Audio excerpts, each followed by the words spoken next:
Eu saí do hospital ótimo e fui trabalhar.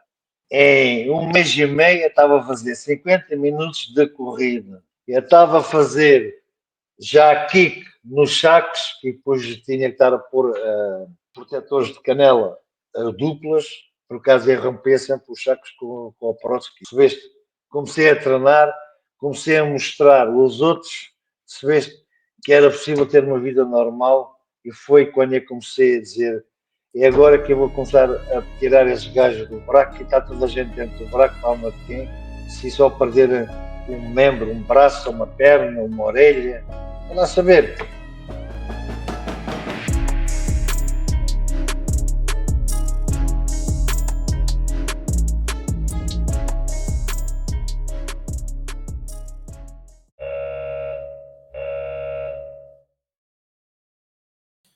Boas, malta, bem-vindos a mais um grande episódio, desta vez com uma grande personalidade, mas eu vou deixar para melhor apresentá-lo aqui o nosso Manual do Desporto de Combate.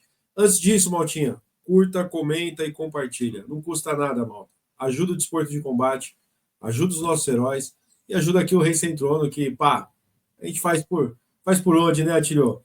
Atílio, quem que é o nosso grande convidado? Abel de Jesus, aqui diretamente do Algarve. Nosso esforço de tentar estender ao máximo possível a todo o território, e o Algarve, que muitas vezes a dificuldade de agendar com as pessoas, e fico muito feliz de ter aqui uma das pessoas que eu já lhe disse ao telefone que cresci a ouvir histórias dele desportivas. Muito obrigado. Obrigado eu de vocês convidarem aqui ao programa. Não tinha conhecimento deste programa e fico bastante contente e feliz que existe um programa que fala dos novos atletas, dos velhos e heróis, campeões dentro das modalidades de combate, e acho que estão a fazer um trabalho excelente, e agora vou estar sempre atento a esse programa para estar sempre a ouvir as histórias das outras pessoas, dos outros atletas, pessoas talvez que já combati, outras pessoas que já ouvi, e quero dar os parabéns a vocês por terem essa iniciativa, e acho que é bastante positivo para todos nós. Obrigado, Belo. Portanto, com que idade é que houve os primeiros contactos com desportos de combate e artes marciais? A minha primeiro contacto com os artes marciais foi quando eu tinha 6 anos. Foi o judo. Comecei a fazer judo, e depois do judo comecei a fazer kick, depois do kick comecei para o thai, e depois fui operado 2 vezes aos joelhos, e depois, para terminar a carreira, que ainda estava com vontade de competir, fui para o boxe e terminei a minha carreira dentro do boxe, mas ainda aceitei um combate profissional com o Daniel Guita, que era o campeão do mundo em K1. Não sei se vocês se lembram-se da K1, que não havia pesos, ok? O Daniel Guita era o romeno que tinha sido campeão do mundo. Sim. Conheço perfeitamente o romeno que jogou no K1 do Japão, sim. Exatamente. E foi o último combate que eu fiz, foi de 2000 e poucos. Sim. Uma longa carreira dedicada sempre aos desportos de combate. Eu fui crescendo com referências dentro da modalidade, algumas de pessoas que são comuns aos dois, grandes amigos. O Rodrigues foi uma das pessoas, por exemplo, que eu convivi muito quando comecei a modalidade. Ele ainda vivia aqui no Porto, depois foi viver para o Algarve. O Rodrigues, e depois tem uma série que é o Miguel Azevedo, o Marco Azevedo, o Costinha, pessoas com quem eu praticamente fui criado, e principalmente o Miguelito contava muitas histórias do Abel Jesus a nível técnico, tático, como a destreza física. Portanto, houve ali uma altura em que o Abel foi uma referência dentro do kickboxing, do full contact, no Algarve. Eu sou a tipo de pessoa que, quando escolho ou decido fazer uma coisa, tento fazer o meu melhor. nós não podemos estar a comparar o que é que hoje em dia os atletas têm de benefício. Eu posso dizer que já tive treinadores bons e tive treinadores más, como todos nós já tivemos, mas havia pouco conhecimento. Havia pouco conhecimento na altura, havia poucas condições na altura, não tínhamos espaços em condições para treinar, como vocês já sabem. Pelo menos o Atílio é do meu tempo e o Daniel, não sei se é do meu tempo ou não, mas pronto, acho que mais já passei dos 40, já passei dos 40. Está bem. E havia uma grande dificuldade, não só nesta área que eu estou a falar, mas também havia grandes dificuldades em arranjar adversários para a gente fazer sparrings, que era raramente a gente fazer sparrings, era mais correr, era mais bater no saco. No meu caso, o treinador não gostava de me dar plastrões porque batia com muita força e ele evitava sempre dar-me plastrões. As pessoas que havia dentro da sala, os meus colegas, uns tinham o meu peso, outros não tinham, depois não queriam rodar comigo. Depois não havia aquele conhecimento que há hoje. E acho que não, ainda falo só para mim, mas falo para as pessoas do meu tempo e ainda mais para trás, se houvesse esse conhecimento, né, o desporto era muito mais enriquecido, não só na técnica, na tática, no físico, mas no psicológico também, ok? Porque hoje em dia o que é mais fácil para nós, falo por mim, no meu trabalho, é trabalhá-los fisicamente, tecnicamente, ok? A tática, mas depois o mais difícil é o psicológico. Porque cada vez que o atleta, por exemplo, está sempre a ganhar, imaginamos, ganhou uma, ganhou outra, ganhou outra, ganhou outra. E dentro da cabeça dele já começa, não posso perder, eu estou a ganhar. E aquilo, eles não dizem nada a nós, ok? Para a gente tentar ajudá-los psicologicamente e tentar arranjar ali caminhos que, em vez de ir para a esquerda, viramos para a direita, mas o objetivo é chegar lá e ele estar bem da cabeça, psicologicamente, né? E ir lá fazer o trabalho dele como fosse fazer um sparring dentro da sala dele. E são esses pequenos, grandes pormenores que faltava naquela altura. E já no meu tempo, quando eu competia lá fora, né, que eu jogava na seleção, a gente vinha para cada 2 atletas havia um treinador, por exemplo. A seleção tinha médica, a seleção tinha massagista, a seleção tinha psicólogo, né? E tanta gente, havia mais pessoas na equipa, exatamente, que atletas, né? E aquilo fazia-me confusão, para que tanta gente aqui, se eu só trago o presidente e o meu treinador da seleção, né? Mas agora já compreendo o porquê. E aquilo faz toda a diferença. Não quer dizer que o atleta vai sempre ganhar, mas faz uma prestação, né?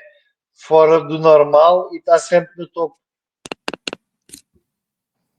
Yeah. O Abelo também é, com certeza, influenciado por aquela altura de Hollywood. Os filmes do Van Damme, os filmes do Rocky, era uma inspiração para uma geração, não era?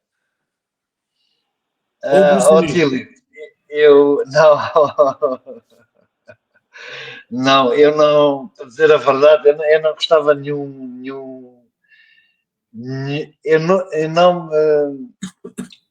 não tirava nenhuma referência de autor que seja de Hollywood ou estava na moda na altura. Acho que, se não me tiverem em erro, se não falta memória, acho que o Bruce Lee começou a sair e a malta, o Bruce Lee era isto, faz aquilo. E eu nunca, como é que é dizer? Eu nunca tive uma referência, como as pessoas dizem, faço boxe, gosto mais de Tyson, eu quero o estilo do Tyson, o outro quer o estilo não sei quem.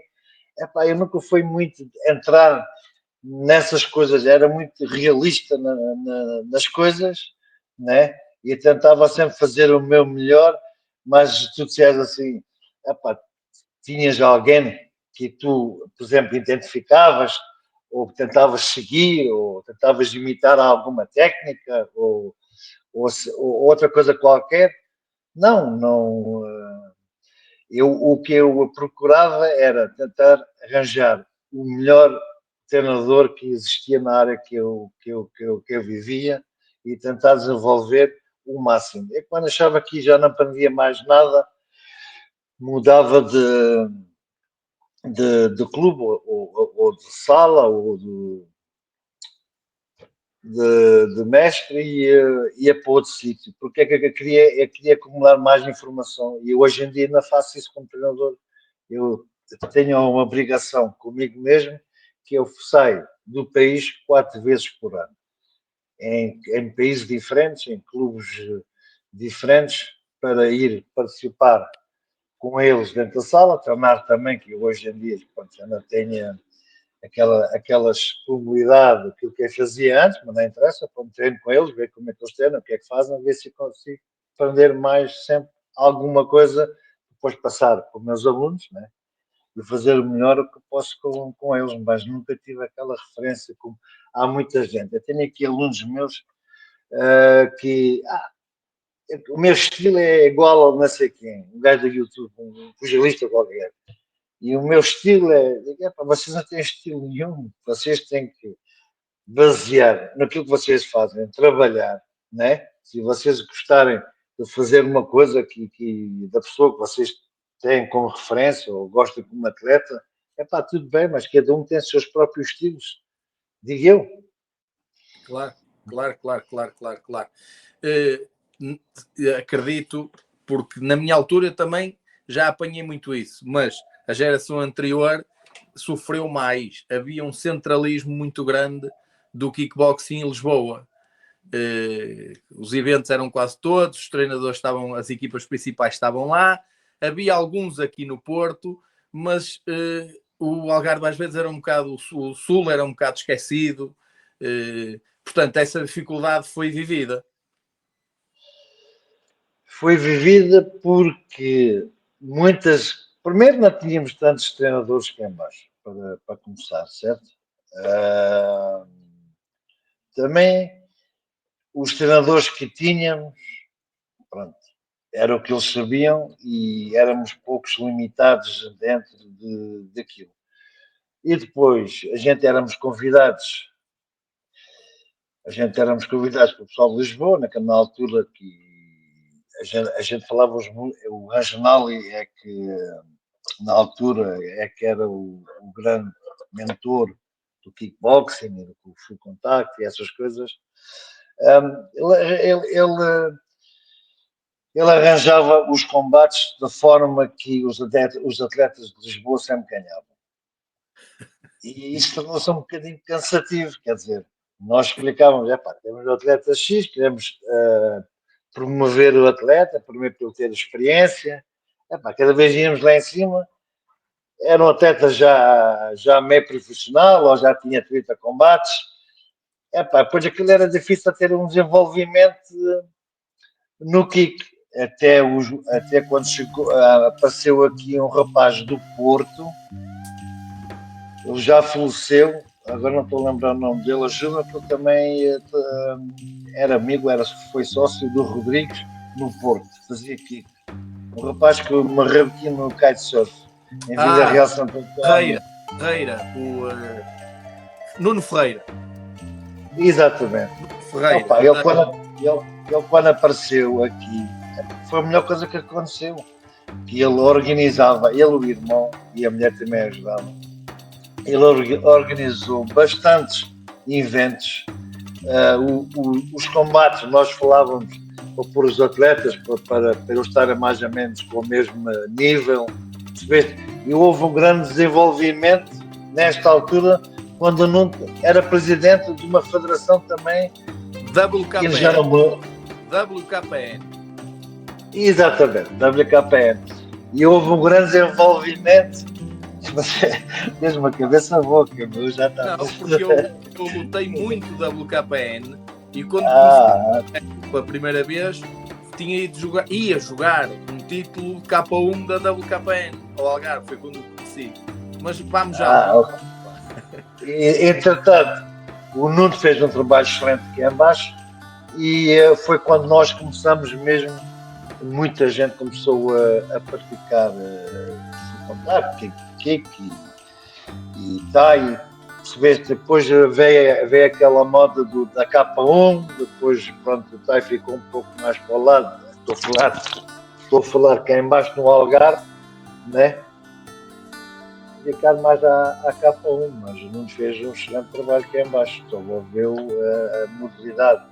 O esporte de combate em kick em baixo foi o Nuno. Exatamente. Houve realmente uma dificuldade e foi crescendo. Depois passámos por uma fase que a grande referência do Algarve a nível pugilístico foi o Bento. O Bento colocou o mapa, o Algarve no mapa até na televisão, com os cintos, não foi? E saltou muito. Isso ajudou muito o Algarve também a desenvolver. Exato. Atílio, nós nunca tivemos muitos atletas como Lisboa teve ou como o Porto teve. Nós sempre tivemos bons atletas. A coisa é que, na minha altura, quando andava lá em cima, percebeste, por exemplo, no Boa Vista, ia muitas vezes estagiar a Boa Vista, né? Toda a gente apoiava os pugilistas pareciam os jogadores da bola. Aquilo era uma coisa impressionante. Eu ia para a sala, até o presidente vinha falar com a gente, até a pessoa do desporto, depois era no Porto, era a mesma coisa, no Futebol Clube do Porto. Depois abriram a sala nova, depois com os 2 rings, não sei se lembras disso ou não. Sim, por baixo da bancada, sim. Exatamente, por baixo da bancada. E, por exemplo, ia para Lisboa, estagiava também no Sporting. É completamente diferente. Era anos e anos de pessoas a treinarem aquilo e a gente era nos meia dúzia. Mas dentro do meia dúzia também tinham os atletas bons que não teve aquela projeção, né? Como vocês tinham, pronto, né? E também quero referir e falar dessas pessoas também, para ninguém esquecer, que eu não esqueci, e também tínhamos atletas bons cá em baixo, né? Sim. Ao telefone tivemos uma conversa que para mim foi engraçada, muito curiosa, e eu até vou pedir para... Portanto, o Abel não gosta que lhe chamem mestre. Explicou-me cuidadosamente que não gosta que lhe chamem mestre. E a razão é perfeitamente plausível. Eu ia pedir para explicar até para o Daniel perceber também. Eu pensava que já tinhas explicado ao Daniel, porque o Daniel começou com o mestre, que assim, bom. Não.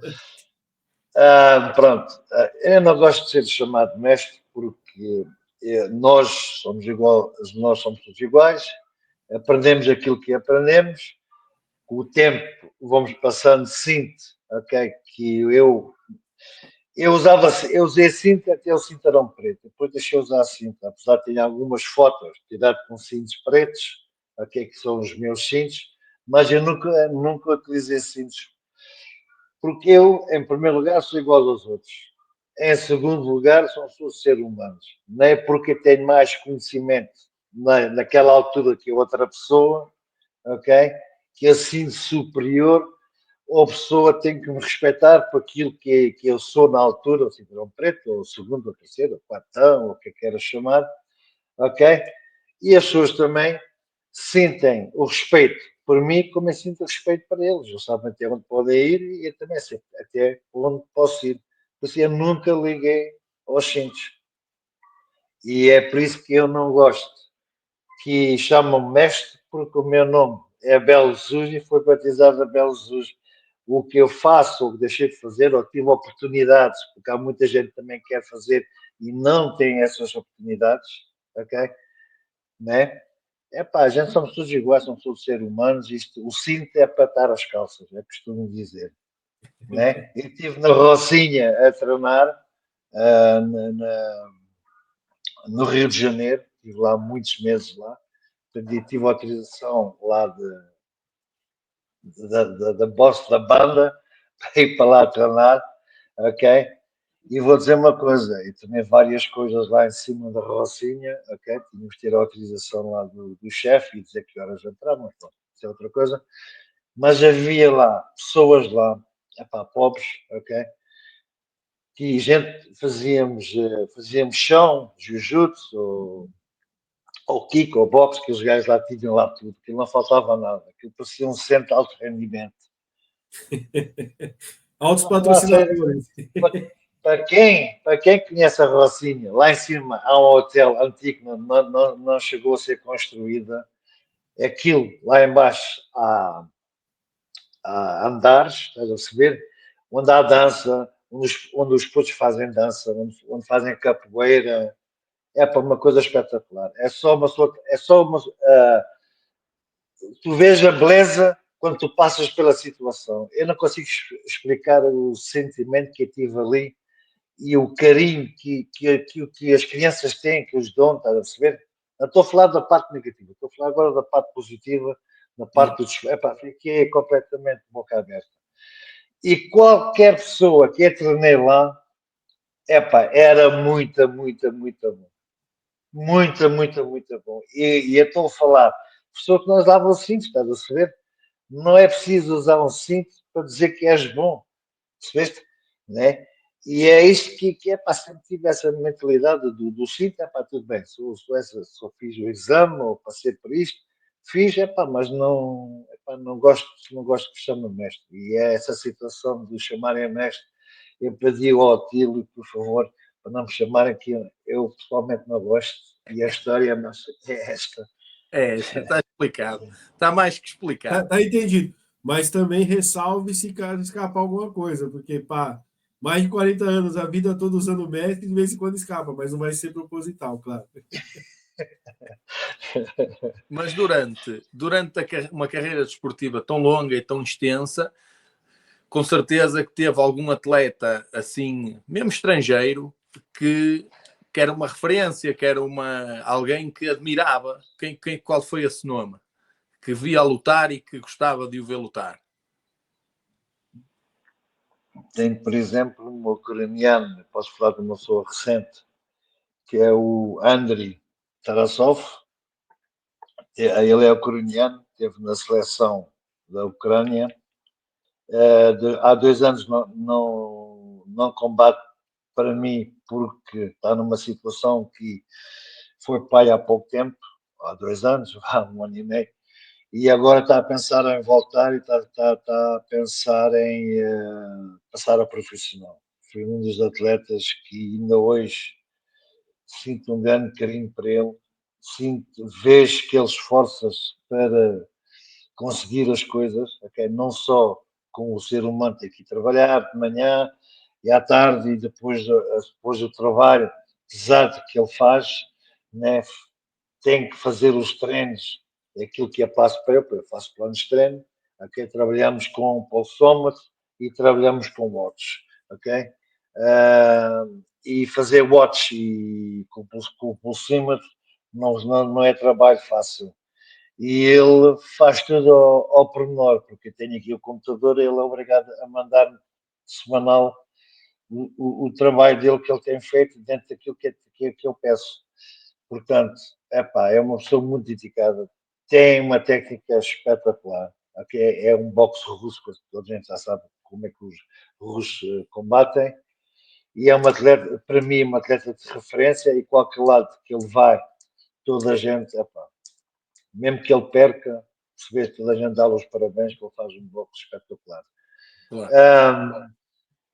Outro atleta que eu tive também foi o João Bento, okay? O João Bento, quando passa a profissional, o promotor dele, que era o Pina, do Algarve Mais, veio falar comigo para a gente ter uma equipa algarvia, porque o João também jogou comigo, quer dizer, eu é que joguei com o João, porque o João é mais feito que eu no boxe.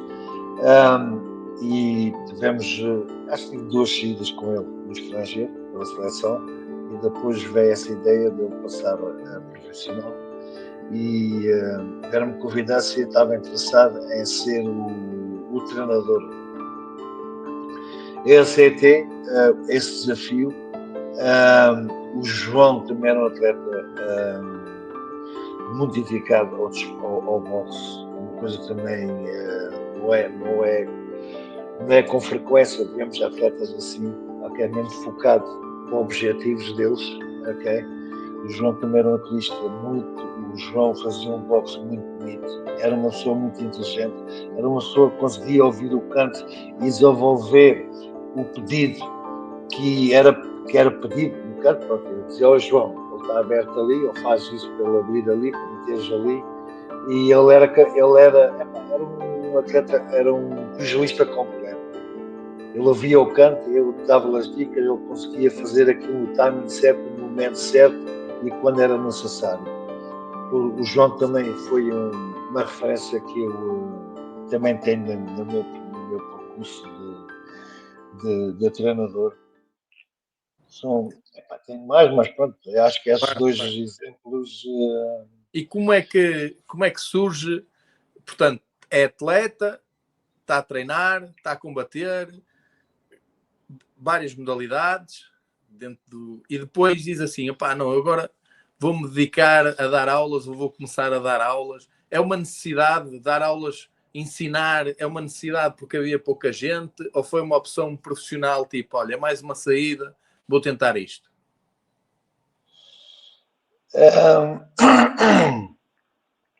Eu acabo a minha carreira de boxe amador no ano 2000. E porquê é que eu acabo a minha carreira no ano 2000? O boxe amador. Eu estava a tentar ter os mínimos para os Jogos Olímpicos. Ok. As primeiras duas competições falhei, fiquei em quarto ou quinto, e só podia ir 4 ou 5 da Europa, se não for tiver em erro, para os Jogos na altura que era em Sydney. E eu, na terceira tentativa que eu faço, era na Turquia, e eu vou jogar com um turco, que o turco não me chegou a tocar. Isto é, se tiverem gravado, eu gostava que vocês vissem, o turco não me toca. O que é certo é que eu chego ao final e perco o combate. Perco o combate, foi a primeira vez que eu senti mesmo triste, não só por perder o combate, não só porque os portugueses não disseram nada, mas os outros, os cubanos, os ingleses, os russos, os americanos, os canadianos, os gajos da Argentina, os australianos, toda a gente a manifestar-se que o turco tinha roubado o combate, claramente, e os portugueses, zero. E ele diz assim, este é o meu último combate que eu vou fazer da minha vida. E assim, chega a Portugal, ainda tinha uma taça de Portugal para fazer, cá embaixo, faço esse combate e arrumei as luvas. Arrumei as luvas, achei bastante injusto de o nosso presidente não manifestar-se contra aquele resultado que toda a gente viu que tinha ganho aquele combate. E foi por esse motivo que arrumei as luvas. Entretanto, uns anos depois, sou convidado para ir combater com o Daniel Guita. Eu sabia lá que era o Daniel Guita. E era assim, lá, quanto é que vocês pagam? A gente paga X, eu digo assim. Mas quem é esse gajo? É um gajo, tem um nome, tem não sei quantos combates, nunca perdeu e não sei o que, não sei o que mais. É? Está bem. Então, mas eu não quero esse dinheiro, quero mais dinheiro. Diz, não pode ser e tal, não sei o quê. Digo, então não vou jogar. E ficou assim, nem tornei por nada, não tornei por nada. Entretanto, uma semana antes do combate, liga-me outra vez, lá da Roménia, para quanto é que tu queres para vir combater com o Daniel Guita, que o gajo que era para vir combater, já não quer vir, já não vem, queres combater com ele? Diga, para pagares o dinheiro que eu pedi, vou. Então, negócio fechado, tudo bem, metade já para cá, e eu já vou ao aeroporto por lá. E assim aconteceu. Estive lá na Roménia e depois lá fomos para o Cruz, que era onde era o tal combate lá com o Daniel e os outros. O nosso combate foi o combate da noite, né? E eram os repórteres à roda de mim e ninguém tinha ouvido falar de mim, blá blá blá blá blá blá. E digo lá, eu não sei fazer nada, venho aqui, o gajo pagaram, venho aqui combater com o vosso campeão. Pois lá em cima vê-se como é que isso corre. Bom, ficou assim toda a gente curioso. Os atletas começaram a entrar dentro da arena, okay? Dentro do campo de futebol, aquilo foi no campo de futebol. E estava um português comigo, estavam vários. E eles depois equipei-me, né? Porque o meu combate, faltava 3 ou 4 combates para entrar no ringue. E eles disseram assim: Bel, mas tu não aqueces? Ele disse assim: é pá, se eu vou aquecer agora, já não tenho força para combater contra o gajo lá em cima. Vê lá como é que estava. Bom, entre lá, os gajos chamam, os gajos começam a jogar com copos de água, com os pratos de comida. É pá, pronto. Só não entravam para bater porque estava lá a segurança, lá dentro do ringue. Diga assim: bom, eu não vou dar oportunidade a esse gajo, eu vou entrar mesmo a matar, que para mim fisicamente não estou bem. Epá, mete as mãos mais ou menos, já não dou pontapés há muito tempo, eu vou entrar, eu vou ser a iniciar o combate. Aquilo dá o gongo, entra lá para dentro, começa a meter as mãos, o gajo sente-se ali um pouco atrapalhado por causa das mãos logo, e veja quanto a cruzava em baixo.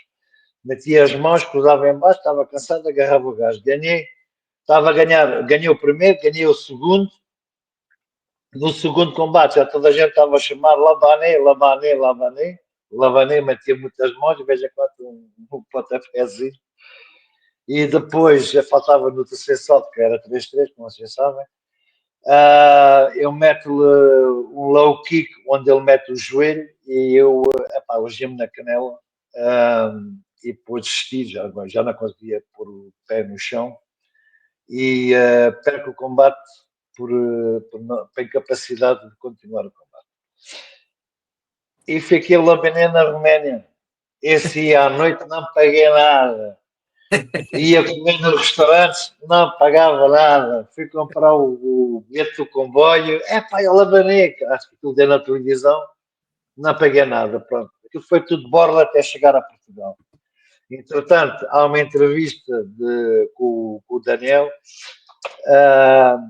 onde eles disseram: o português foi a primeira pessoa dentro de uma luta bem forte, ele estava a ganhar o combate e bababá, e pronto, ele não gostou da conversa.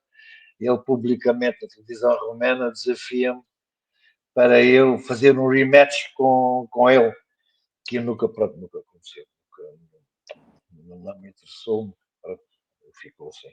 Claro, Foi o último combate da minha vida, oficialmente federado, exatamente. claro. Mas não há uma tristeza de sair de um país como uma vedeta, como um herói, e depois chegar a casa e chegar ao nosso país e ninguém nos conhece? Há uma tristeza nisso.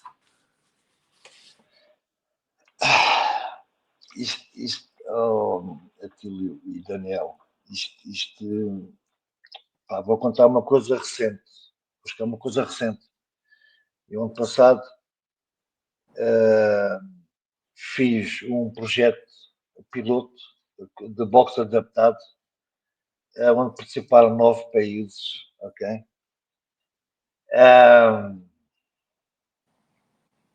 Ninguém oficial da federação esteve presente, ok? Eu fui lá fora ter formação,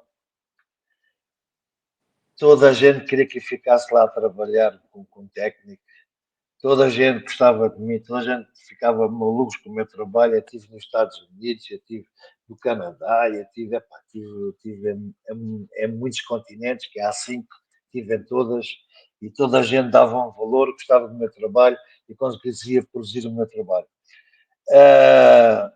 Cá em Portugal ninguém me reconhece. É triste, mas é o que é, né? Vou fazendo o meu trabalho e eu vou-te contar uma coisa que ainda hoje me perguntaram, e não sei se o tempo está bom Tá está bom, bom o tá tempo. Bom, tá bom, tá bom. Ok, ok. Ainda hoje perguntaram-me, pá, tu antigamente tinhas mais atletas e tinhas, pronto, mostravas mais dentro dos combates, aparecias mais e não sei o que mais. E digo, olha, eu, depois de trabalhar à noite quase 40 anos e vim para uma aldeiazinha aqui perto de Olhão para descansar a minha cabeça. Eu quero é descanso.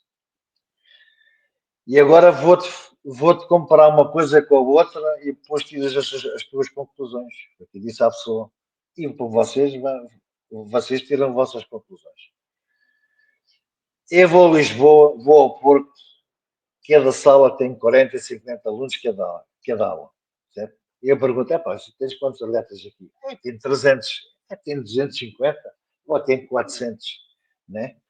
Agora, dentro dos 400, tu tens muita gente para escolher para ir combater para a tua escola, certo? Ok. Eu, aqui no meio do monte, eu só tenho aquilo que aparece aqui. Eu não escolho ninguém. Eu todos os anos aqueles entram dentro da porta e dizem, pá, quer fazer boxe, ou quer fazer kick, ou whatever, né? E eu tenho que agarrar naquilo que eu tenho e tenho que trabalhá-los, certo? Claro. O que é certo, se eu levo um, levo dois, ou levo três, é 95%. Eu faço sempre pódio.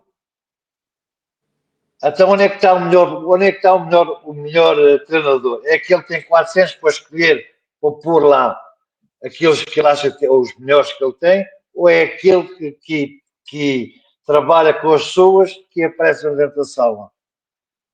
Epá, não Claro, é? claro, Ainda claro. tenho aquele prazer, infelizmente, atenção, não estou a criticar ninguém, mas às vezes, as pessoas parece que merecem um bocadinho ouvir isto para pensar que uma pessoa não está morta, eu estou aqui e eu tento fazer o meu melhor, mas dentro do meu melhor é com aquilo que aparece aqui. É completamente diferente. Estás em Lisboa e tens as salas sempre cheias, de manhã até à noite. Trabalha, é isso trabalha com aí. a prata da casa, com o que aparece. Por acaso, é curioso que eu tenho uma memória. Quando é a primeira vez que eu conheço o Abel, eu vou com o Costinha a uma discoteca ter com o Rodrigues, em Tavira, que era do outro lado da ponte. Era uma discoteca ao ar A livre. UBI. A UBI. Exatamente. Isso foi há quantos anos? Isso foi para aí há 20 É, anos. ou mais. Para aí há Ou 20... mais. Foi quando o conheci. Era miúdo na altura, né? Miúdo. Cumprimentei o Rodrigo. Não, é nosso miúdo lá de cima, foi criado connosco. E pronto, eu andei lá. E acho que ainda nos. E vocês depois levaram-nos a outro sítio, a outra casa qualquer. Andaram ali a passear connosco. E eu depois, eu ia ficar lá uns dias, porque eu ia combater um torneio de K1 Do Nuno. do Nuno, exatamente. Ia combater um torneio de K1 do Nuno. E o meu primeiro treinador era o Zé António, o mulato, Eu que conheço bem. estava comigo Exatamente, já também. falámos. Sim. Exatamente, estava comigo. E eu fui à final do torneio, até tinha o combate ganho, e no último assalto, numa esquiva, ele mete um joelho e abriu uma boca. Okay. Abriu uma boca toda. E eu não levo o cinto porque ele abriu. Fui para o hospital, levar pontos, depois, pronto. Mas depois, por causa de. Acabei por ficar no Algarve uns tempos. E depois o Rodrigues levou-me a fazer uns treinos a um ginásio onde o Abelo dava boxe. Ok. E o Abel já tinha a prótese, já tinha tido acidente. Já tinha sido. Então foi depois de 2010, sim. E eu depois disse assim ao Rodrigues: o Rodrigues, então gostaste de treinar? E eu disse assim: ó pai, gostei de treinar, mas estou um bocado desanimado. Ele, estás desanimado? E eu estou, pá, então eu estou a treinar com o gajo. O gajo só tem uma perna, tem uma prótese, na outra perna está-me a enfardar, mano. Eu não consigo chegar à beira dele, eu estou um bocado desanimado. E ele diz-me assim: tu sabes quem é este gajo, mano? Tu sabes, tens a noção de com quem é que estás a treinar isso? Ó Rodrigues, está bem, pá, eu sei que sou miúdo, ainda sou amador, estou aqui estou a começar, mas desculpa lá, mano, eu estou a olhar para o gajo grande, eu não consigo chegar à beira dele, ele só com uma perna está-me a enfardar, imagina se ele tivesse duas pernas.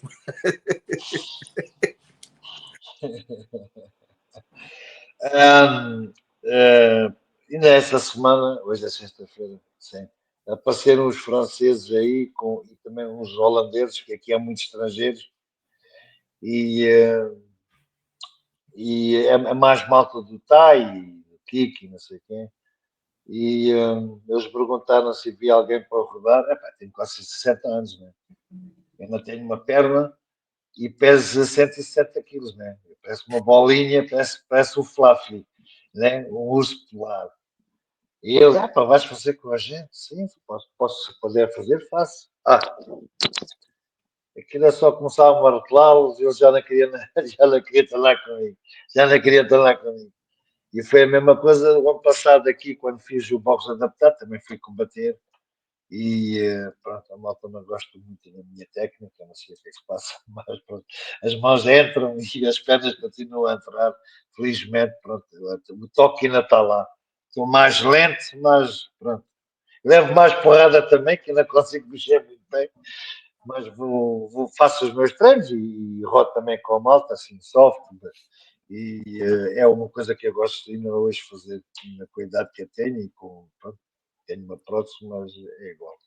Vamos à Roberto, luta?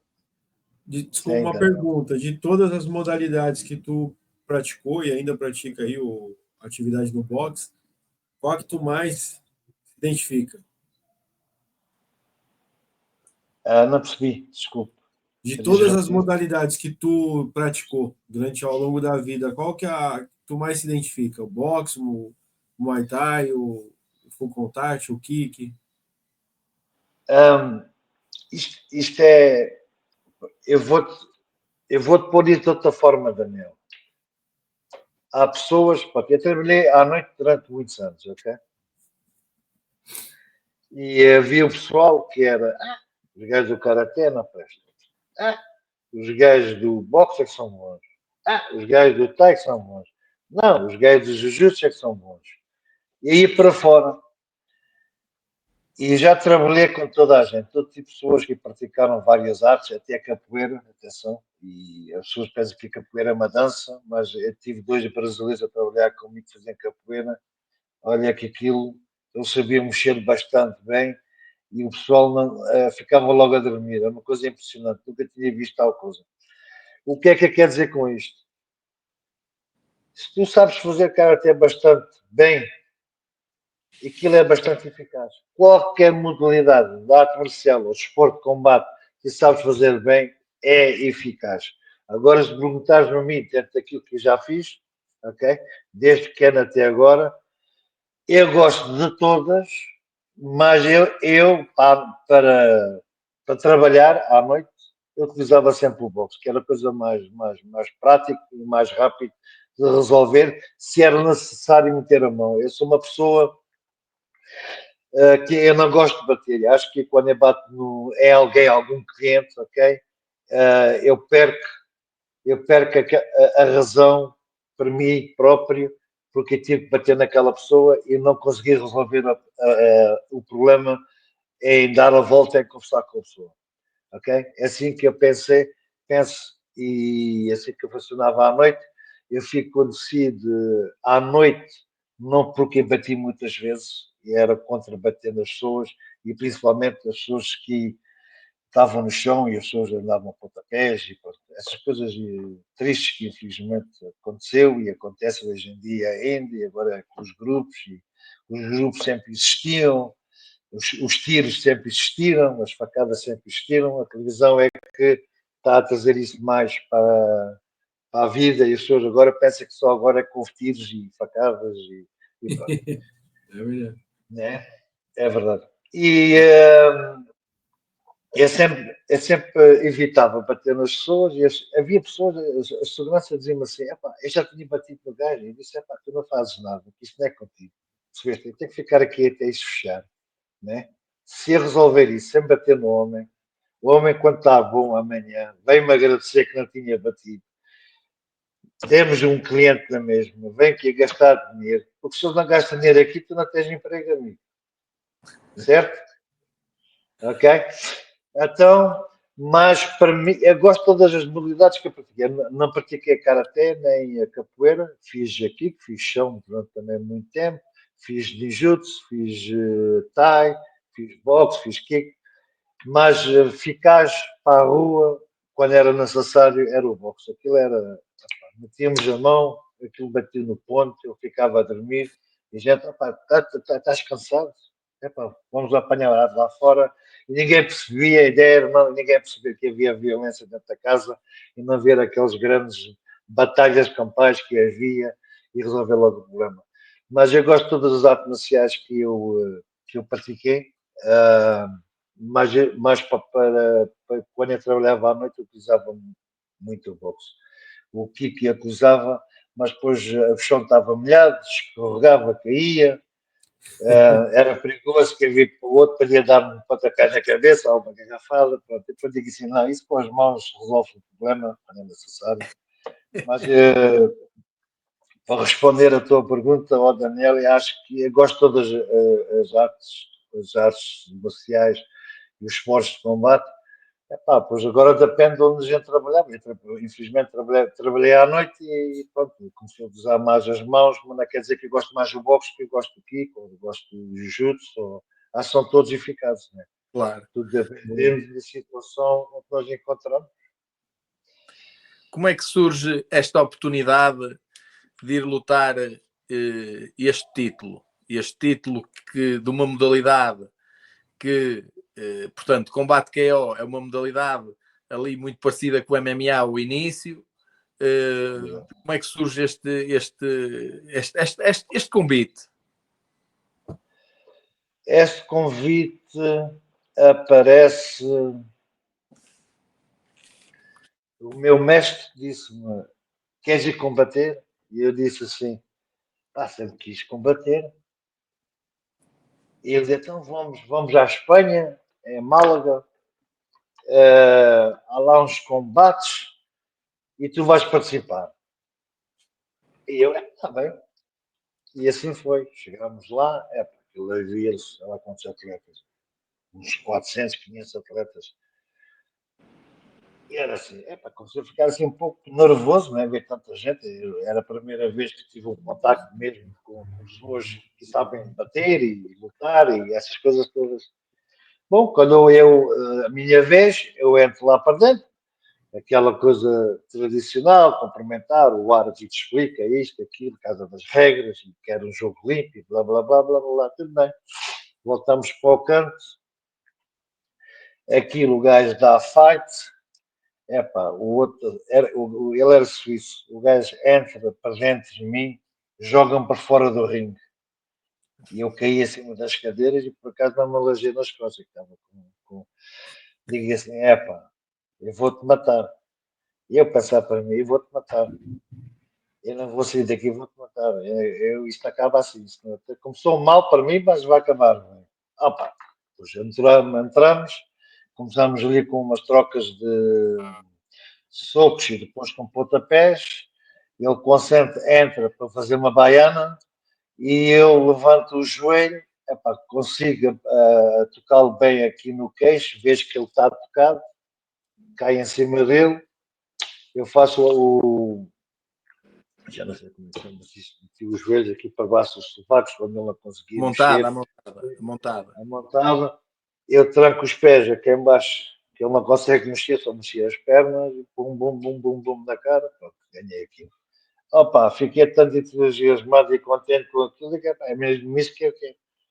Então foi a partir daí é que eu comecei a ir aos combates, onde havia torneios e participava quando podia sempre.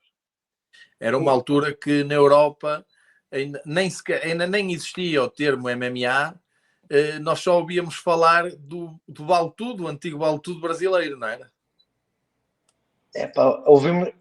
Eu falo por mim, eu ouvia falar do jiu-jitsu brasileiro. Era assim, nossa, Jujutsu. Então, mas Jujutsu, quem inventou o Jujutsu foram os japoneses, que é o Jujutsu brasileiro, isso é o quê?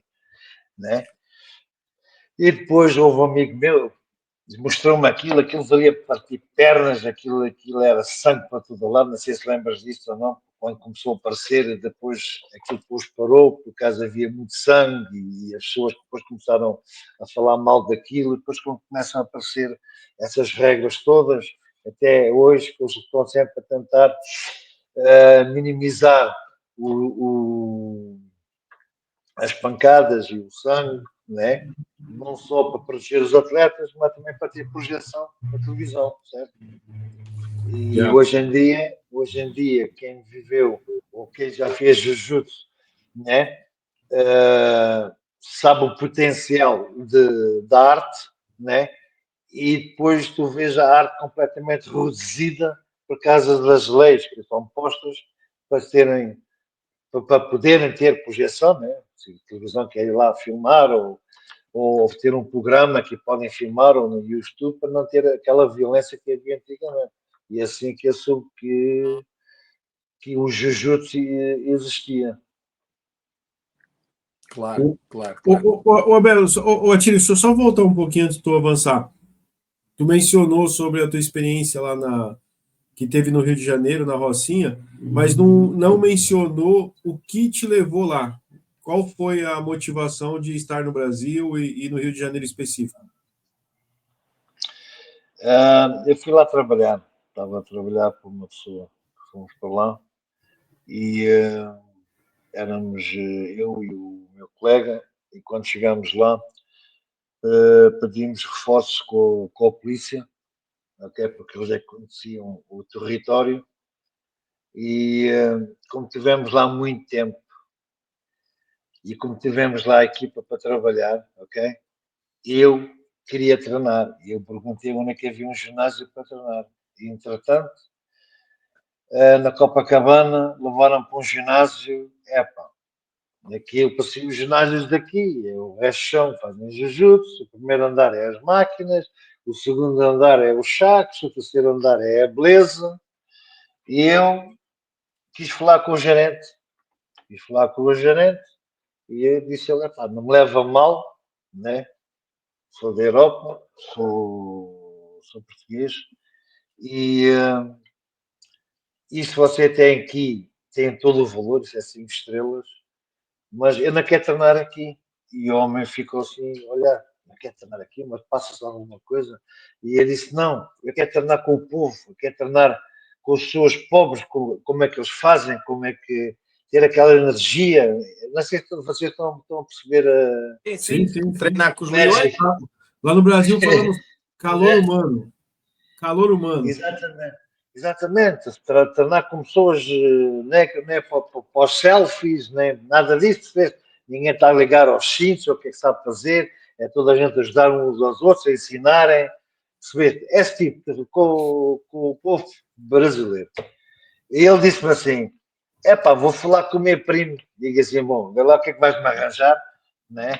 Que eu não quero outro tipo de... não, o meu primo manda na Rocinha, vou falar com ele, que eles lá têm lá um sítio, e o Rocinha, eu não percebi nada daquilo, eu não sei o que é aquilo. O que é engraçado daquilo tudo, o gajo no dia foi lá, e o gajo diz-me assim, vocês podem ir lá treinar, mas só pode entrar lá dentro comigo. E eu pensei, só pode entrar lá dentro comigo, quer dizer, eu não estava a receber nada daquilo, estava completamente fora da boia, né? E depois começámos a subir, a Rocinha, conhece aquilo, Daniel? Não. Não, Daniel,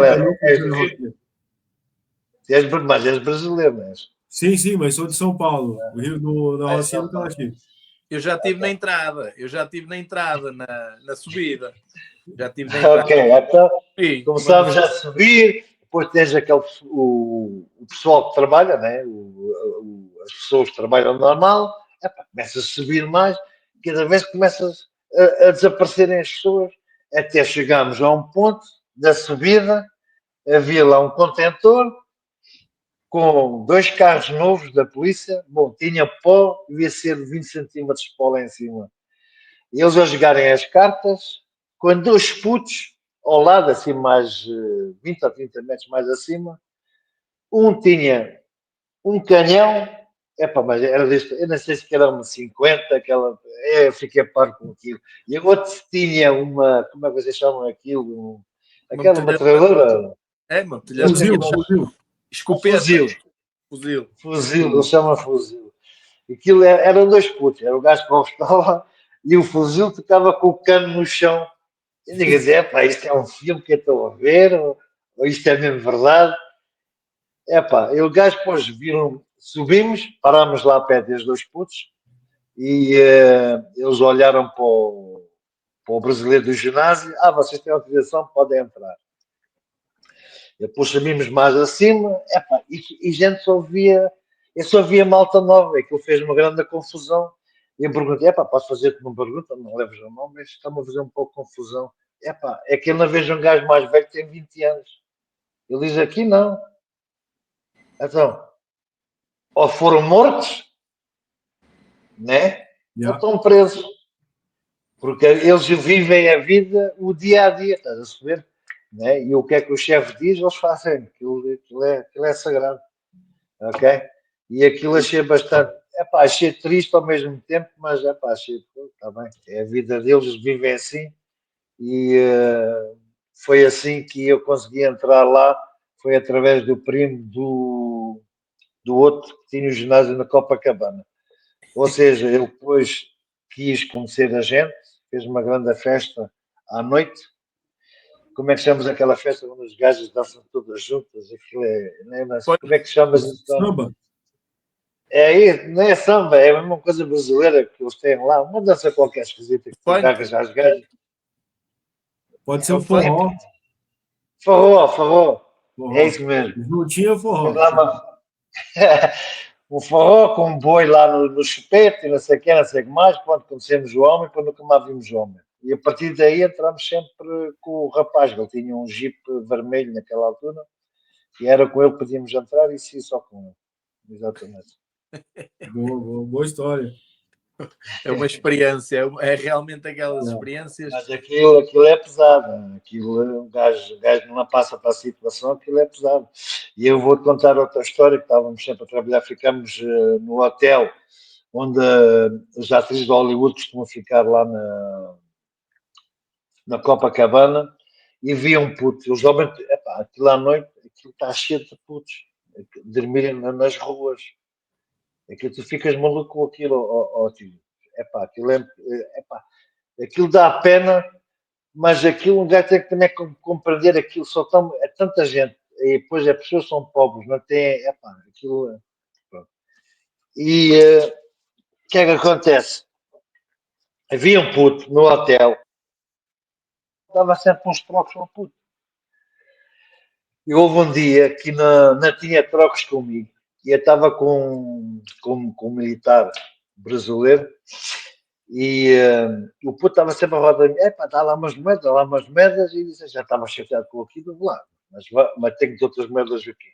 Não tenho medo, não dou moedas nenhuma, desaparece já daqui. Até o puto não tira um canhão. Estou a falar de um puto, estou a falar a sério. O máximo devia ter 8 anos. Foi quando o brasileiro entrou e diz, eu trato isso, nunca mais faças isso. É que tu levas junto e ficas aqui a dormir. Nunca mais acordas. Porque aquilo tu não sabes com quem estás a lidar. E os gajos, aquilo é uma cena que eles vivem o dia a dia. Eles não querem saber do amanhã, como nós fazemos projetos. Quer ter isto, quer fazer aquilo. Eles lá não, e está aí o Daniel, sabe melhor do que eu como é que funciona. Eles lá não brincam. Tem que levar com o chumbo, levas com o chumbo e acabou. E está a andar, não quer saber quem tu és. Aquilo é um bocadinho assustador. É trágico, infelizmente é trágico. É como tu falou. E para esse jovem que está lá dentro, aquilo é o normal dele, aquilo é a rotina, aquilo ali é o comum. Eles não conhecem o mundo lá fora, mesmo no Rio de Janeiro. Eles vivem aquilo e eles têm como herói, infelizmente, aquele que está comandando aquilo. E bem colocado, né, Belo? Infelizmente, a faixa etária, o adulto lá não chega muito longe, né? Porque é dois destinos. Caixão ou cadeia. Não tem outro caminho. Exatamente. Abel, eu vou tocar aqui num assunto que, portanto, quando tem, é um atleta internacional, praticante, saudável, uma força física fora de normal, e depois do acidente muda tudo. Teve que repensar, tem que haver quase um renascer. Mentalmente foi difícil. Não. Não? Não, estás enganado. Para mim, não. Eu digo isso, muita gente fica assim, complicaste agora.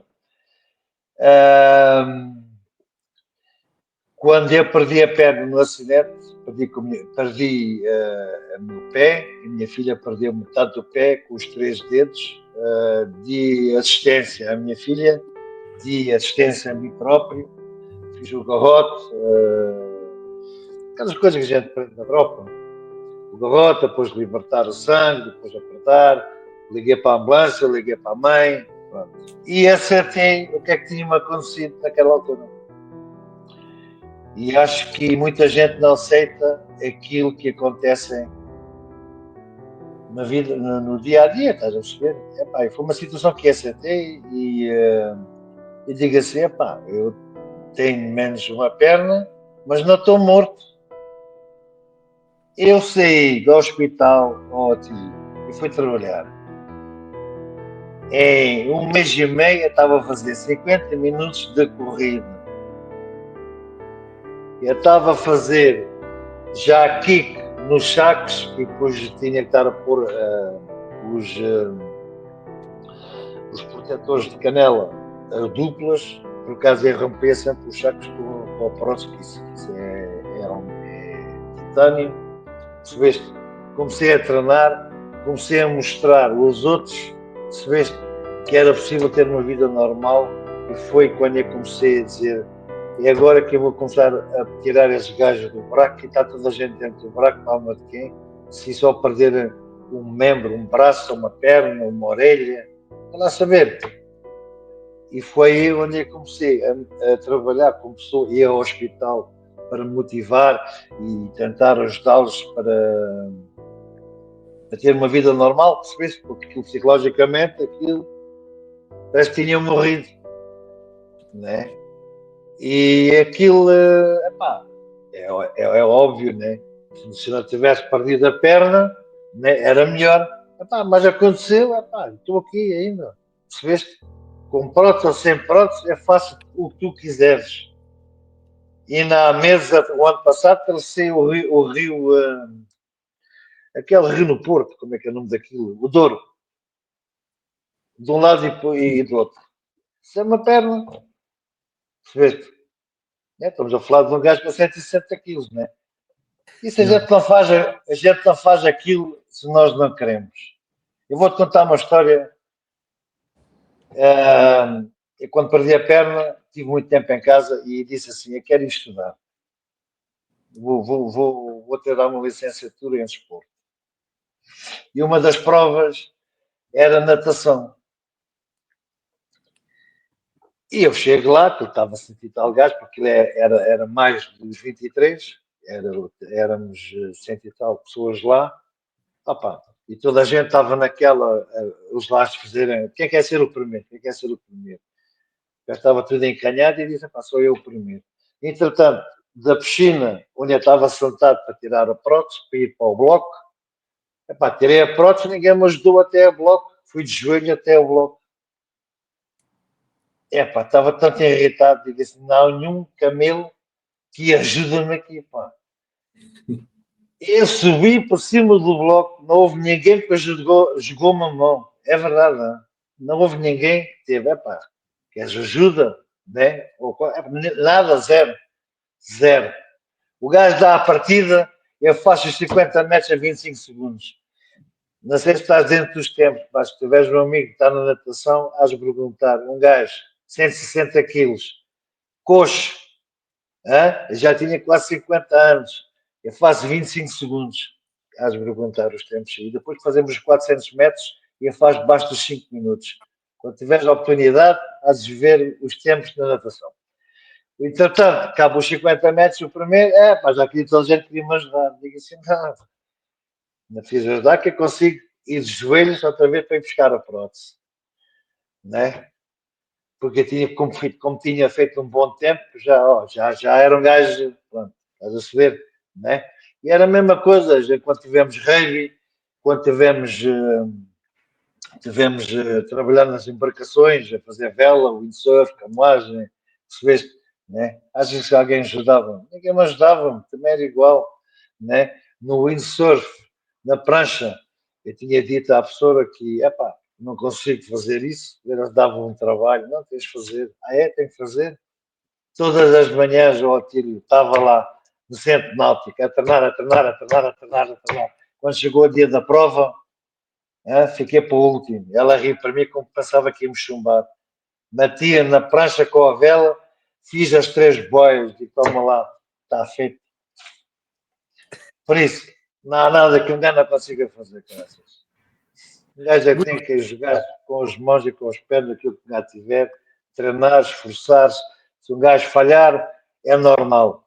Um gajo, quando acertar, já está a correr pouco melhor. E um gajo continua até as coisas correrem lindamente. E é assim que eu penso. É assim que eu penso. E é um exemplo. Isso é uma mentalidade, é a mentalidade de um vencedor, é um exemplo, e não deixa de ser um exemplo para depois para os mais novos e para toda a gente que convive e que partilha a sala no treino também. Sim, sem dúvida. Eu pessoalmente, okay, não gosto de utilizar a minha pessoa para dar exemplos. Okay? Há muita gente que faz isso. Eu pessoalmente, atenção, sou eu a pensar, eu não acho correto as pessoas utilizarem eles como exemplo ou modelo, digamos assim, dentro das salas, ok? Há tanta gente que podemos tirar referências ou serem modelos, podemos utilizar em falar, porque tu estás sempre a puxar. Na minha forma de ver é que tu estás sempre a falar sempre em ti, né? Tu estás sempre a puxar os galões para eles, estás a perceber? Sim, sim, Né? sim. Claro. Não estás a pôr a nível deles, tu estás a puxar os galões. No meu tempo eu fazia isto, no meu tempo eu fazia aquilo, no meu tempo não era assim, no meu tempo. Epá, acho que isto não é positivo para quem está a trabalhar com as pessoas, estás a ver? Isso Claro. é. Epá, quer dizer, os gajos é o maior. A gente somos uma camada de nada e andamos aqui a ouvir esse gajo, o que é que ele andou a fazer, deixou de fazer. E eu evito usar, e não uso, né? Não uso a minha pessoa como exemplo. Né? Eu digo, olha, vocês conhecem o tal fã, ou já viram este, ou já viram aquele. Às vezes tenho aqui a televisão, meto aqui o gravador que é mais, agora é com o YouTube, é mais fácil, é mais rápido, né? Sentamos e vemos combate, estás a ver como é que joga, é o teu estilo, como és mais alto por causa do teu peso, estás a perceber? Ou outros tipos de exemplos, e eu utilizo este tipo de ferramenta do que estar a falar como eu. Eu gosto mais que os outros falem de mim do que eu te falar de mim. Estás a perceber o que quer dizer? Sim, Perfeitamente. Né? total. Perfeitamente. Sim, sim, sim. Há muita gente, fiz isto e fiz aquilo, e o que é que tu fizeste? E, isto não é positivo, isto não é para cada um faz ou fez o que fez, estás a perceber? Temos que respeitar as pessoas, podemos achar que não está correto, né? Se uma pessoa não está bem, podemos conversar sobre o assunto, né? E trocar ideias, whatever, cada um depois faz o que bem entender e acho que assim é que é positivo e acho que é assim que nós crescemos, né? Como treinadores ou como atletas ou mesmo dentro da vida, do dia a dia. Claro. Abel, só uma pergunta.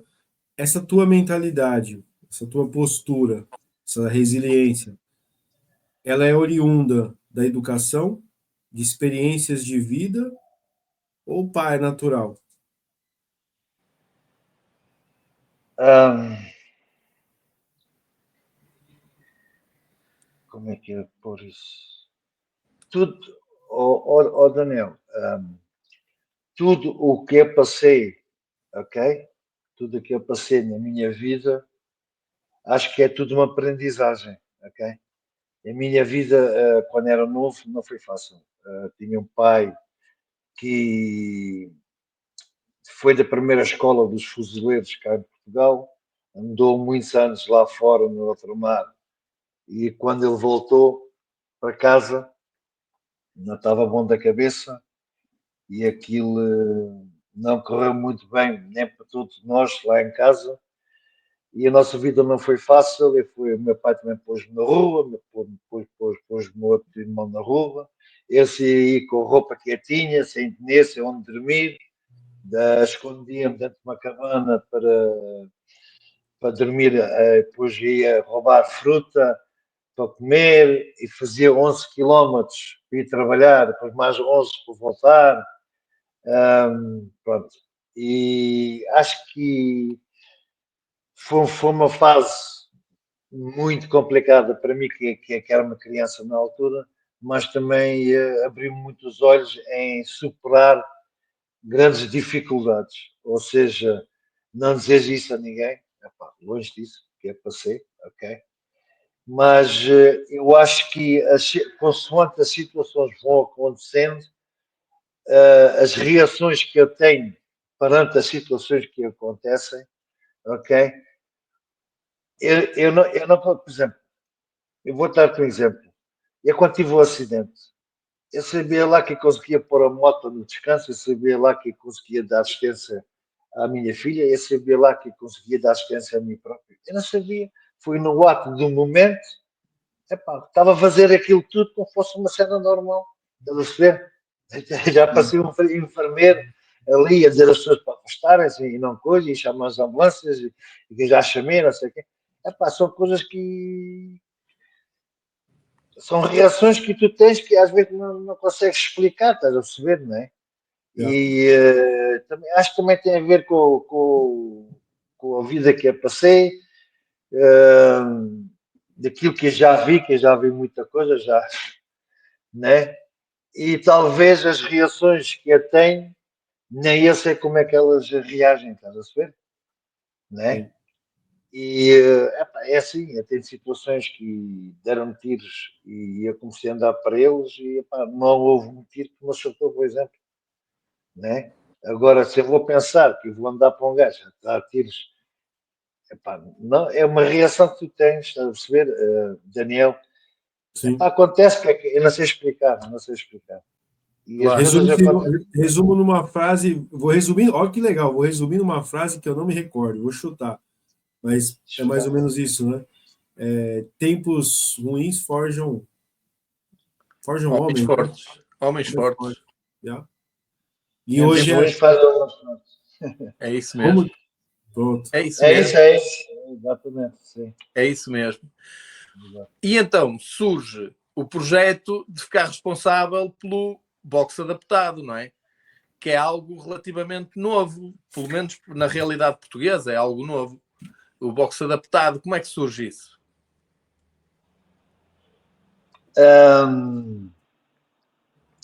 Houve uma direção que candidatou-se para a Federação de Boxe Português, ok?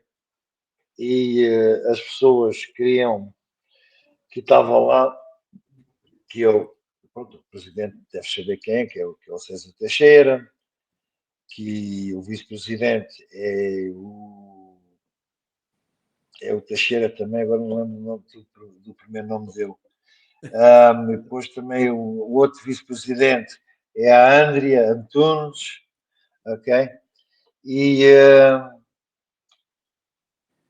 como eu já tinha lidado e lido e ajudo e faço eventos, eu vou dizer um evento grande que eu fiz, levou perto dos 500 pessoas com deficiência, foi ali na Praia de Faro, ok? Onde apareceu a TVI, que depois passou na televisão durante 2 semanas. Portanto, é desde 2011 tive sempre contacto e trabalhar com pessoas e cada vez vamos ter mais experiência e cada vez aprendemos mais com eles. E eles falaram comigo se eu aceitasse ser o responsável pelo boxe adaptado e eu aceitei o desafio. Aceitei o desafio. Eu ainda há pouco tempo eu disse o presidente, que tu deste uma missão impossível, que a tornei possível. E por acaso aquilo é verdade, ele deu uma missão que eu não tinha conhecimento de ninguém fazer boxe adaptado. E eu agarrei com as minhas ferramentazinhas, com tudo o que eu tinha dentro do meu posse e comecei a ir para aqui e para além, como eu estava a trazer, a Polónia, a Inglaterra, a Alemanha, a França, né? Os atletas dos Estados Unidos vieram para cá, que eram da instituição do Tank, sabes que é o Tank, o pugilista americano, chamam-no Tank. Já foi campeão do mundo, não sei o que, assim, mais um peso leve. Portanto, ele tem uma instituição onde trabalha com pessoas com capacidade reduzida. E eu, a estudar, a ver, eu ainda hoje teve aqui um moço de Praga, vinha buscar aqui um documento onde eu fiz os regulamentos todos, desde como é que deve pôr o ringue, como é que o ringue deve estar reposto, equipamentos, cadeiras, as luvas, os capacetes que devem usar, o que é aconselhado. Fiz esse trabalho todo. Só para dizer que tem 51 documentos feitos por mim. Para ver o trabalho que I'm on a mission. Estás a perceber? I'm on a mission. Ok? Já tem tudo. A Federação Portuguesa de Boxe deram a oportunidade para dar formação aos técnicos, aos treinadores de boxe, já formados, para saberem trabalhar com pessoas com deficiência, seja na cadeira de rodas ou seja com computação. Já temos perto de 30 e poucos treinadores já formados. Neste momento eu trabalho com duas instituições e aqui na minha associação também trabalho com pessoas com deficiência. Em Braga também já estão a trabalhar com pessoas com capacidade reduzida. Em Lisboa também já estão a trabalhar com pessoas com capacidade reduzida. Eu estou a falar de um espaço de menos do que um ano, atenção. Por isso, está a ter uma projeção enorme cá em Portugal. Acho que estamos a fazer um trabalho bastante positivo e as pessoas que aderem, ok, estão a gostar bastante daquilo que estamos a fazer. Neste momento, tenho que agora falar com a direção para começar a dar formação de arbitragem para arbitrarem os combates das pessoas nas cadeiras de rodas e da amputação. Claro. Parabéns, Abel. É uma grande. Obrigado. É um grande trabalho. Nós recentemente, essa semana, né, Atílio, nós fizemos um episódio do Por Dentro da Luta, que nós trazemos notícias, né, dos eventos que acontecem no final de semana e do que vão decorrer na próxima semana. É uma série nova que nós estamos fazendo. E uma das notícias foi uma da associação FNKDA, né, que eles fizeram um evento. No kickbox, fizeram um kickbox adaptado também. E é bonito ver, né? Foi uma apresentação ali e tudo, né? Acho que foi em Braga, né, Tilo? Foi em Braga. É muito bonito de ver. Então, eu admiro muito quem dedica a sua vida e ajudar o próximo. Então, é ajudar duplamente, né? Porque é o desporto, mais a integração, né, dessas pessoas. Então, podes apontar aí que dia 25 de outubro vou fazer um evento grandíssimo aqui em Olhão, onde tenho apoio todo da Câmara Municipal de Olhão, como da Federação e como da Associação do Algarve também. Vamos não só fazer boxe adaptado, mas vamos fazer todo o tipo de desporto adaptado. Desde handball, basquetebol, atletismo não, quer dizer, corridas dentro da pista com as cadeiras, ciclismo. Pronto. Estão muitas associações e clubes a aderirem a esse evento que eu vou organizar este ano. E as pessoas hoje em dia já têm mais uma opção, ou seja, não têm só aquilo que já existe, nós já temos boxe adaptado e há muita gente que estão a fazer, por exemplo, basquetebol e já estão a começar a fazer o segundo esporte que eles gostam, que é boxe adaptado. Ok? Mas atenção, as cadeiras não estão adequadas, ok? Está tudo nos regulamentos. Mas isto com o tempo é preciso nós ter produto para trabalhar. E depois do produto, temos um produto, é que vamos depois começar a resolver o material, ok? Que já pus no tal documento que estava a falar há bocado, e está tudo lá. E quando tiver a oportunidade, tem que passar para a Federação Portuguesa de Boxe, pôr também no site deles, para as pessoas começarem a ter também noção como é que as coisas são e como é que funcionam.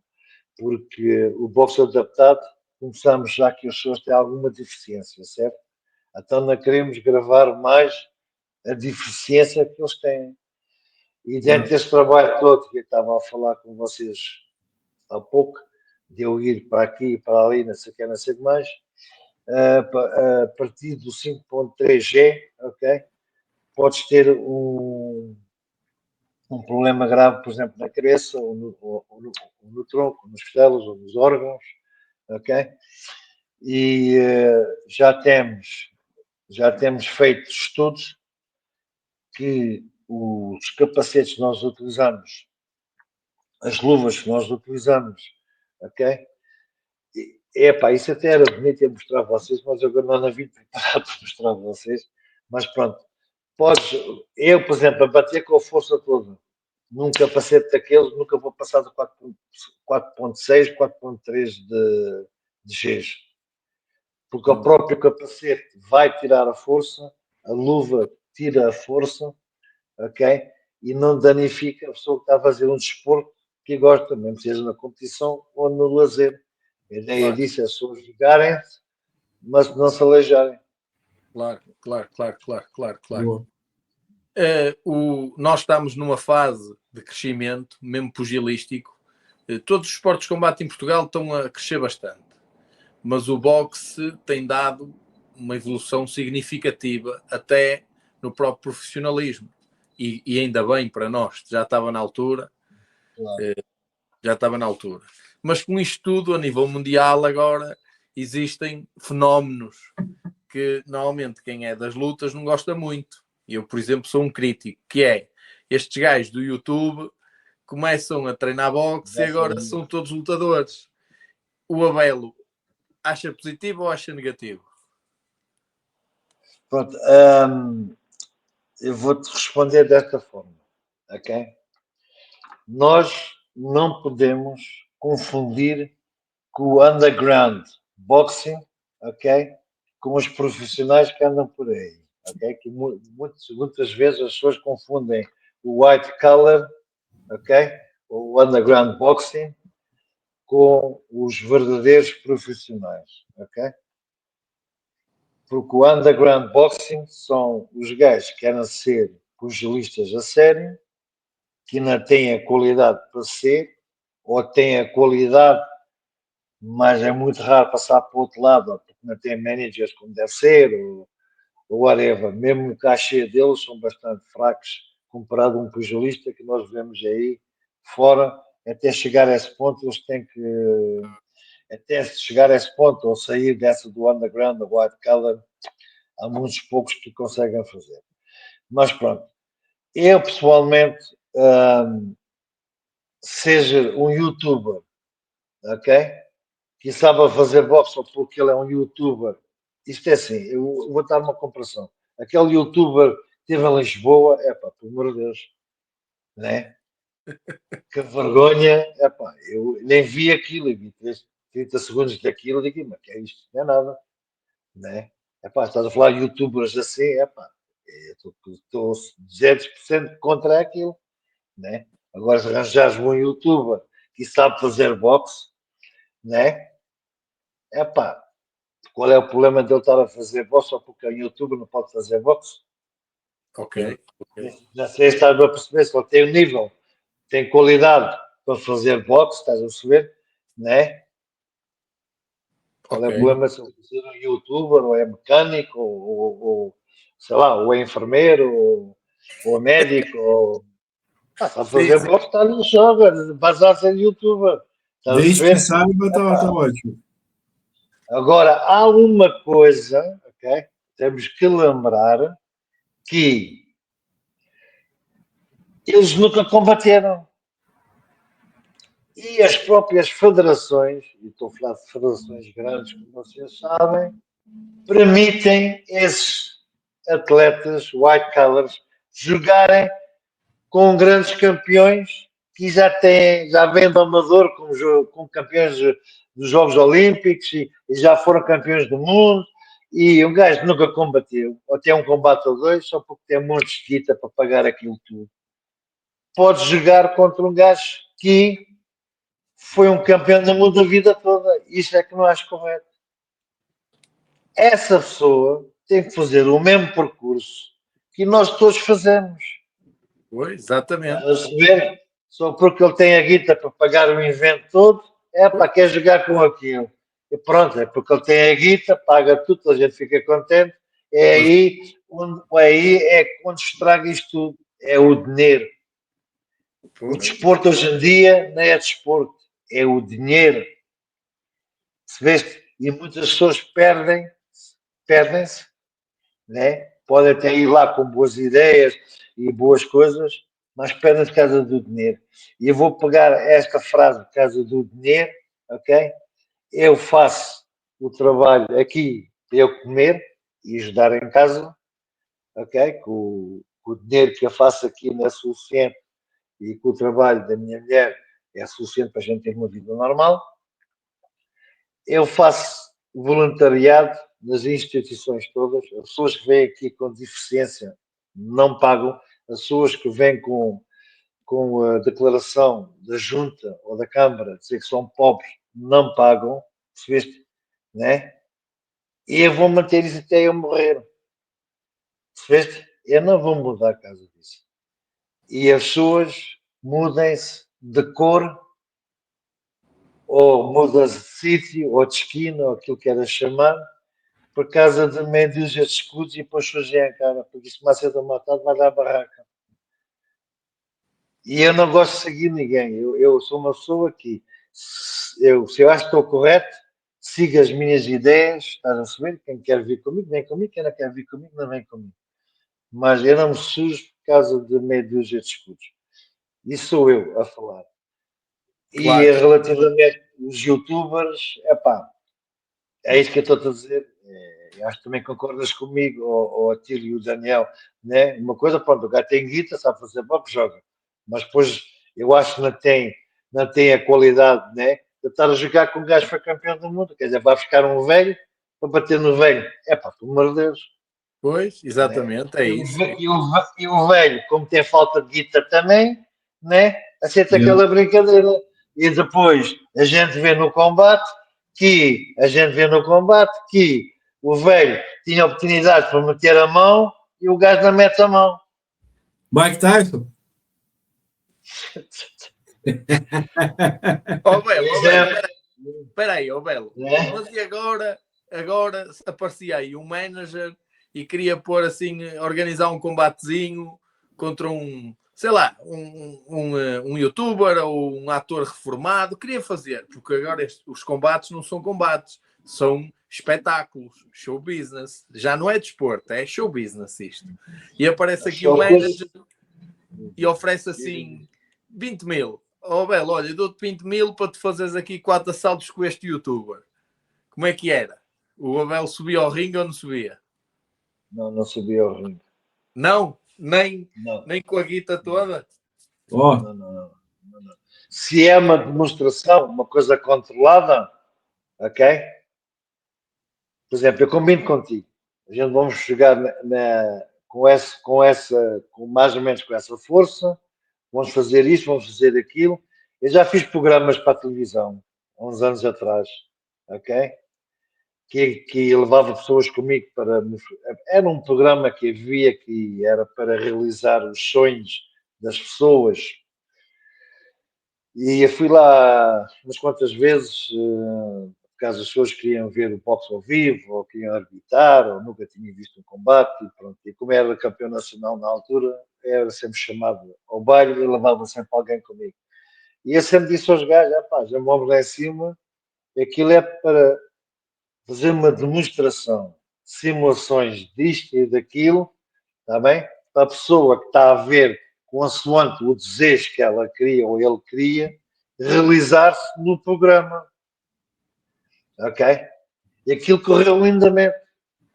Agora, se estás-me a dizer, ir para lá, andar a mocada com o youtuber, caso de 20 mil paus, não, eu ainda tenho princípios na vida e não é por causa do dinheiro que eu vou estar a ir contra os meus princípios e depois não me sentir bem até o resto da vida. Desculpa lá, mas não. É Tá isso fora. É isso mesmo, é isso mesmo, porque as opiniões dividem-se muito com este tema. Há pessoas que têm opiniões que, seja qual for o tipo de publicidade, que a publicidade é boa. Há pessoas que, por exemplo, amigos meus que dizem que não é publicidade boa porque o espetáculo é fraco, não representa o desporto. Portanto, as opiniões dividem-se, por isso é que nós colocamos sempre aqui esta pergunta. Essa perguntazinha. Exatamente. Essa rasteira. Não é uma rasteira, é assim como eu penso. Acho que todos nós devemos ter princípios, devemos seguir os nossos princípios, não é? E não fugir delas independentemente do que é que aparece à mão. Eu, por exemplo, conheço N pessoas, como tu conheces também, e o Daniel também, e todos nós conhecemos muitas pessoas. Conhecemos pessoas do bem, conhecemos pessoas do mal, conhecemos pessoas que não fazem coisas ilícitas, pronto, e por fora, né? E de certeza, eu, como já tive convites, vocês talvez também já tiveram convites, ganharam não sei quanto por fazer isto ou aquilo, ou é só 24 horas, ou só estar daqui para além. Eu nunca fiz nada disso e podia estar rico hoje. Ou estar preso. Né? Não é? Depois são escolhas e depois acontece o que acontece, né? A minha cena não é essa, percebeste? A minha cena é, sempre cresci dentro do desporto, gostei muito, infelizmente, na minha altura não havia conhecimento que havia hoje, infelizmente, e é o que é, olha, fazemos o que fazemos, tentamos ajudar os outros que aparecem e tentamos fazer o melhor que podemos, motivá-los, autoestima, respeitarem o próximo, ajudar quem precisa de ajuda. Estás a saber, não é só dar aqui a porrada, precisa, a gente ao mesmo tempo tentamos moldá-los para a vida também, estás a saber, não é? Claro.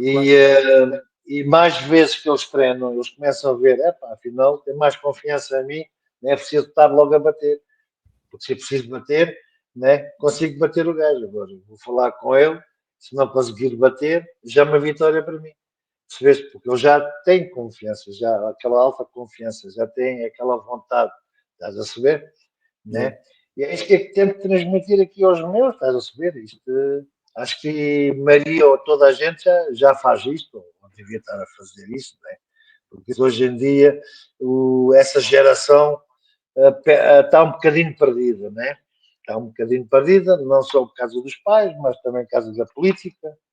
Pronto, já ainda quer estar para a política nisto, agora apareceu a parte da política, os gajos até o segundo ano, até o nono ano, não sabem ler, não sabem fazer contas, não sabem ler um relógio com os braços, com as mãos, isso é demais. Mas pronto, é o que temos e temos de saber lidar com isto e dar a volta. E é daqui para pior, viu?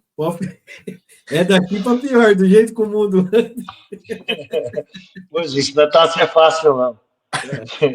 Luca, agora para acabar, uma historinha engraçada, uma passagem engraçada que tenha vivido relacionada com o desporto e com o mundo desportivo, assim, um momento engraçado que tenha passado que nos possa contar a todos. Eu tenho aqui uma coisa engraçada e eu de vez em quando conto isto às pessoas. Um, ele agora é um grande amigo meu e meus atletas são sempre meus amigos, mas epá, nunca deixei de ter ligação com essa pessoa que eu vou contar a história dele. E ele é português, viveu muitos anos nos Estados Unidos, em São José, Miami, e o Gav é com o pai, com os pais para cá, montaram um negócio cá, e depois o Joe, que é o Joe Júnior, começou a treinar comigo. E o Joe já tinha aquela mentalidade, como aquilo lá em João José, não sei se já estiveram lá, aquilo há muitas pessoas, há muitas etnias diferentes. Aquilo há muita confusão, não só por causa das etnias, mas por causa dos negócios. E aquilo há sempre ali disputas entre as etnias. E aí, pronto, eu veio de um bairro também complicado e pronto, era tipo um roceiro, qualquer coisa, let's go and fight, ok? Porque ele aqui não comprava as pistolas a $50, não tinha pistola na altura, então tinha que ser ao fight. Entretanto, o pai ouviu falar de mim e, para tentar controlar o filho, mandou o Joe Júnior treinar comigo.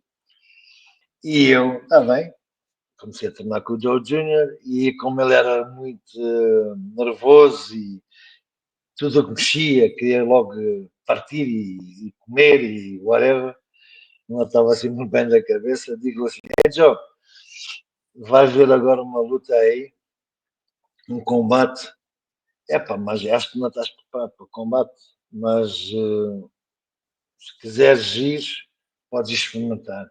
O quê? Estás a dizer que não estou preparado para o combate? Estás a brincar comigo? Digo, está bem, vou-te inscrever. Então, eu escrevo o Joe, eu escrevo 10 atletas. 10 atletas. 10 atletas, dentro das 10 atletas, perdi só um combate. Ganhamos todos, perdi um combate.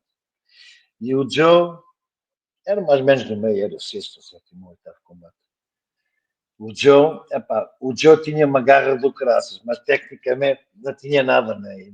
Dentro de pouco tempo tornou comigo que ele ia sair, o que é que ele sabia fazer era na rua, né? E fazer boxe nenhum, né? E eu conheci o outro atleta que ele ia jogar, que era um gajo de Albufeira, um gajo com uma técnica muito boa, um gajo com uma boa técnica. E era assim para o Joe. Oh Joe, isto é assim, tu, quando dá o boxe, é que tu nem cumprimentas o gajo, porque já cumprimentaste o gajo de início, né? Caso do árbitro, aquela história toda. É aquilo quando o gajo diz boxe é martelado no gajo. Ok? Bom, aquela merda da boxe, o Joe entra ali para dentro, manda as mãos, manda as mãos, manda as mãos. Aquilo acaba e já temos a televisão, como tu sabes, ao canto do ringue, certo? Para tu veres a decisão, quem ganhou aquele combate ou não, se é o canto vermelho ou o canto azul. E o Joe tinha ganhado o primeiro assalto, com algumas faltas, né? Não deu advertência pública, mas ali umas faltinhas e tal. E ele chega ao canto e eu digo, não, sentaram. Tu não vais sentar, pá. Tu perdeste o primeiro assalto, mas estás a brincar comigo. Tu eras tão mau, tão perigoso. O pavilhão está cheio. Tu estás-me a apresentar e estás já a perder o combate. Eu vou-te aviar quando sair daqui, vou-te aviar lá dentro, pá. Tu não faças isso. Vê lá se acordas para a vida. Eu digo, oh coach, I'm losing. It's impossible, coach, impossible. I said, get your fucking ass inside and hit the guy. Então veio o segundo assalto. Bum, bum, bum, bum, bum, bum, bum, bum, bum, bum, bum, bum, bum, bum, bum, bum. Chego outra vez lá, sem banco. E ele assim para mim, coach, did I lose this one as well? Eu perdi esta também, mas ele tinha ganho, estás a ver? Tínhamos o ecrã aqui em baixo. E naquela altura eles tinham o ecrã mais virado para o público podia estar a ver quem estava a ganhar nos assaltos e ele não conseguia ver e dizia, tu estás a perder isto, tu estás a gozar comigo, eu vou-me embora, coach, calma aí, take it easy, esta vou ganhar, tenho que ganhar este assalto. Bom, lá lutaram, mas ele a dar gás a sério. Pingou o outro gajo todo, mano. Ele não dava oportunidade do outro meter as mãos, estás a ver? Sempre assim, mas ele chega e diga assim: é pá, nós já não falo contigo. O gajo estava a fazer canto comigo, tira lá aí as luvas, os capacetes, é pá, vou-me embora, estou chateado com isto e é pá, tu não jogas má para mim. Mas o gajo tinha ganho. Então vai a decisão, né? E o canto vermelho ganha, que era o canto que a gente estávamos. E o gajo baixou o braço e diz assim: eu não ganhei, fala com o meu coach. Fala com ele, que ele disse que eu não ganhei, está-me a levantar o braço para quem? É coach, diz lá o gajo que eu não ganhei. Estava louco, mano. Ele a discutir com o árbitro que não tinha ganho, porque eu estava a dizer que não tinha ganho. Bom, que foi uma confusão, tive que subir lá para cima e calma, ganhaste. Estava-te a mentir. É, pá, para aquilo para entrar na cabeça dele. Pronto, lá aquilo entrou, passou a chão. Psicologia reversa, né? Pegar com um gajo que tem o pavio curto e falar assim, tu não é capaz. Já assinou o contrato ali mesmo, vai, sou. Inverti o jogo para ver se ele continuasse a fazer, a pesar, pronto, fazer aquela pressão, meter as mãos, e as coisas correram bem, ganhou o combate. E eu estava sempre a dar para o lado contrário, psicologicamente. E a mais engraçada, ele não queria receber o prémio porque é que tinha perdido. Isso foi uma das histórias para Catas que passou. Belo, onde é que é a associação que o pessoal, se quiser procurar, onde é que é? Mas diga onde é que é. É melhor primeiro. A minha associação é chamada Associação do Sul Esportes de Combate.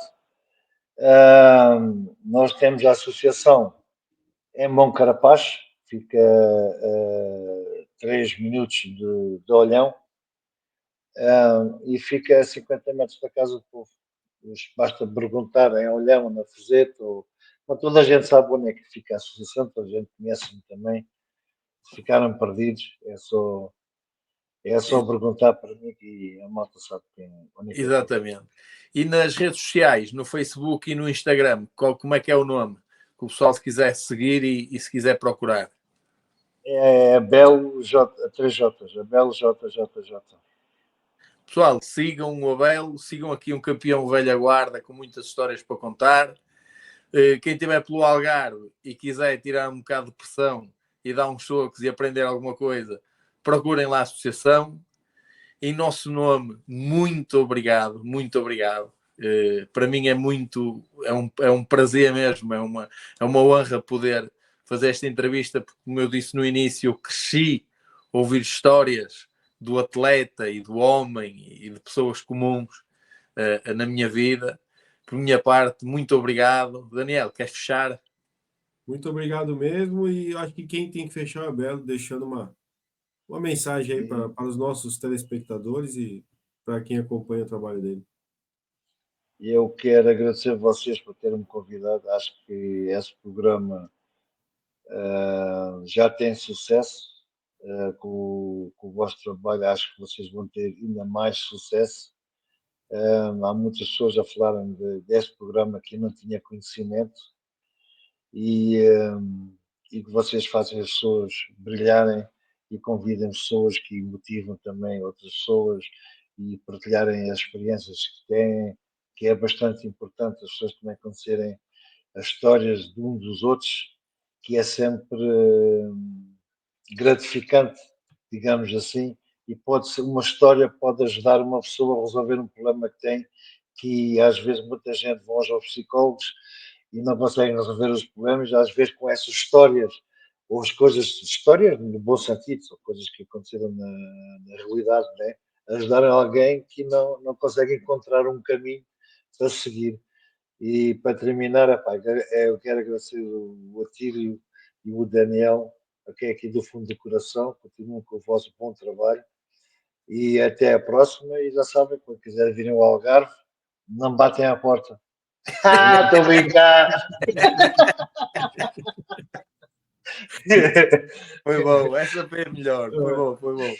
Pessoal, muito obrigado por tudo. Já sabem, curta, comenta e compartilha. apoiem os nossos atletas, apoiem os nossos heróis, quem já cá andou também. Muito obrigado e façam o favor de ser felizes. Valeu, Botinha. Boa noite.